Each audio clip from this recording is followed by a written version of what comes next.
Mən Axundova Saidə, Kamil qızı. Başıma bu iş gəlir. Yoldaşım təzə rəhmətə gedib, ikinci qrup 50 idi. Hələ ikinci adınası təzə çıxıbdı. İndi gəldi, bu iş başıma gəldi. Gəncədə səhlənkarlıq faciəyə çevrildi. Təhlükəli ağac evin üzərinə aşdı.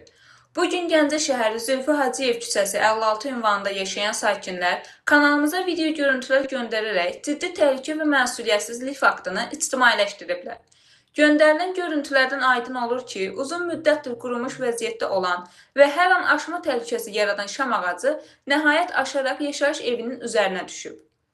Hadisə nəticəsində evə ciddi ziyan dəyib. Ev sahibi Axundova Səidə bildirir ki, sözü gedən ağacın təhlükəli vəziyyətdə olması ilə bağlı aidiyyəti qurumlara dəfələrlə rəsmi müraciət ünvanlasa da heç bir qabaqlayıcı tədbir görülməyib.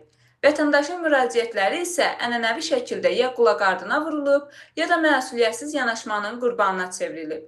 Bugün ortaya çıxan mənzərə bir daha sübut edir ki, bəzi qurumlar yalnız faciə baş verdikdən sonra hərəkətə keçirlər. Halbuki vaxtında görüləcək sadə tədbir həm maddi ziyanın, həm də daha ağır nəticələrinin qarşısını ala bilərdi. Əgər ağacın altında insan olsaydı, bu səhlənkarlığın cavabını kim verəcəkdi? Mənim elə yoldaşım ilə xəstə idi, onu məndən zulmla götürmüşəm, onu bir Allah bilir. Borcun xərcinin içində də üzürəm, indi gəldi, bax bu evin başıma belə oyun açdı. Xahiş edirəm, köməklik eləyim. Patronov bu deyil, içəri giribdi, ağac içəri giribdi. İndi də hələ evin üstünə baxın, görün nə gündədir, tokun üstünə yıxılıbdı. Yaşlı yerdir, tok da vura bilər bizi, hər şey ola bilər. Bu tərəfdəki də göstər. Mart ayından da bura qırılıb düşübdür. Gör, düz evin üstünə düşübdü. Belə şey mi olar? Sizin qadanızı alın. Bax, bu yaşlı adamam mən. Bax, başım ikinci adınası təzə çıxıbdı. Bu nə oyundur mənim başıma gəldi, çözüm də bilmirəm. Xahiş edirəm, köməklik eləyin. Qonşu dəfələrlə gelib şikayət eləyibdi, ərizə veribdi. Güc eləyəcəkdir. Toplar qırılıb. Mart ayının 10-undan da ərizə yazıb verirsən, bax bu ağacı da tək zəhmət olmasa. Dedik gəlsinlər, ağacın başını kəssinlər. Hələ də gəlirlər. Mən Martdan bura nə böyük yerdir ki, bax ki bura.